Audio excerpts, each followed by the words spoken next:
just want to share something that's like a burden in my heart for this season. Not something new to me, so to say, but God just gave me a kind of instruction to share it. And I just want to do a short video to just encourage somebody out there. I want to talk to you about the power of courage. The power of courage. We live in a world of competition. We live in a world whereby people are running faster than the other. And sometimes you just feel with your life that why am I walking at this pace? This is just a sense of encouragement to let you understand that Christianity definitely is a race. Overtaking is always allowed. The pattern of God over your life is dynamic, and you have to just stick with it because God knows how your journey of life is going to be like. I remember a scripture in the book of Joshua. The Bible told us, it said that Isaac gave birth to Jacob and Esau. It said, but to Esau, he gave the Mount Seir to possess. It said, but to the man called Jacob, he sent to Egypt. So while Esau was enjoying 400 years, building mountains and having dukes and all of the likes, Jacob on the other side was busy suffering as a servant in Egypt. But by the time Jacob was coming out as an Israel from Egypt, the journey changed. The reward system of God is a mystery. It's only when we get over to the other side of eternity that we know definitely who God ended up approving. But while you're on this side of life, it's our responsibility to develop courage, not by comparing ourselves with what others are achieving, but moving at the pace that God has given to us. Sometimes we will do more for God. We will do more with our lives if we don't take time, busy time, thinking about what others are doing. And I'm telling you, the influence of others are very important to our life. However, you cannot use that as the basic way to just judge whether you're making progress or not. Somebody once said that confidence isn't walking into a room thinking that you're better than others or better than everybody, but it is walking into that room not having any reason to compare yourself with others. So God is raising, according to what it said to me last, raising a generation of courageous people. I want you to understand that your voice might not have a head. That does not mean you don't have a voice. I know everybody is using different technology and mantles and platforms to achieve the goals that God has placed in their spirit, which is good if you have the opportunity. But I want to confess to you that what is more important to go in this generation is to have a voice, not just the platform. You can have the platform without the voice, but when you have the voice, the platform is going to show up in the matter of time.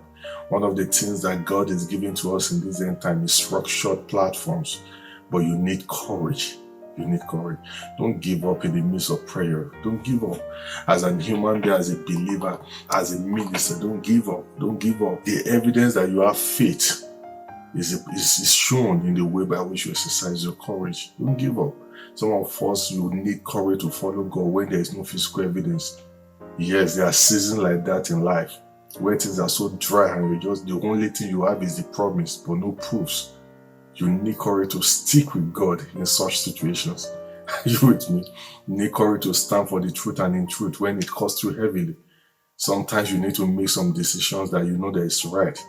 But while making that decision is going to cost you a lot, you need courage. You need courage. You need courage for a fearless future. Many people are already disturbed, disgusted, and just feeling bad.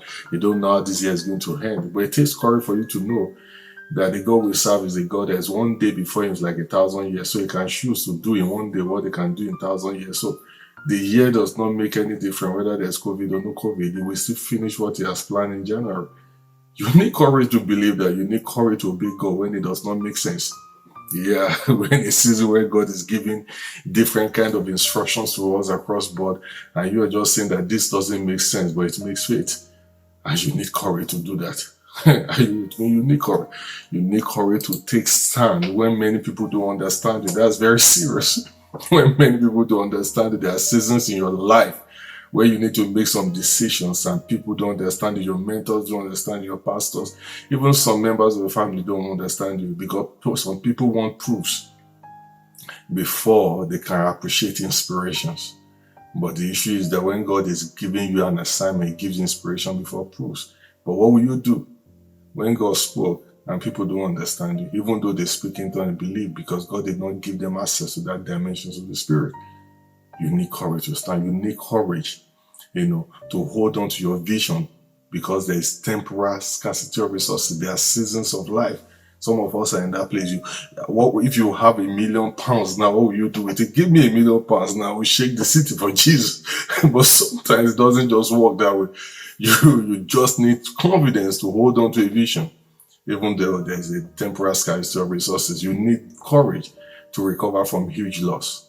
Yes, I know that recovery message or restoration message has become so common, in some spheres in the body of Christ. But I want to let you understand that personally, I believe that one of the reasons why Jesus came to the world is for us to recover. Listen, recovery, from loss or anything missing is God's special area of assignment. He's good at doing that. Jesus rose up the third day, you too can rise up again. So I'm just telling you today that hold your heart, stick with your revelation. Stick with your, sometimes it can be alone. But one day I need to tell you that God's going to just knock you down and say it's time for you to come limelight. When God spoke to Moses, he said that in his heart, he knew that God has an agenda for him. But amazingly, God kept quiet for 40 years. He was already taking care of sheep of his father-in-law, and he thought that was the end of his life until he saw the burning bush. And God said to him, I'm the God of Abraham, I'm the God of Isaac, and I'm the God of Jacob. There is an assignment hanging upon your head. You might not have a full clue of it. You might not be encouraged to do it. You might not even believe somebody's going to listen to you. But I've come with the word of the Lord to you today. You need courage. Take your stand. Wait on God. When the time comes, everything will align together. You'll be surprised and shocked that God has preserved you for such a time as this. Be courageous, because God is raising a courageous generation. I salute your destiny. God bless.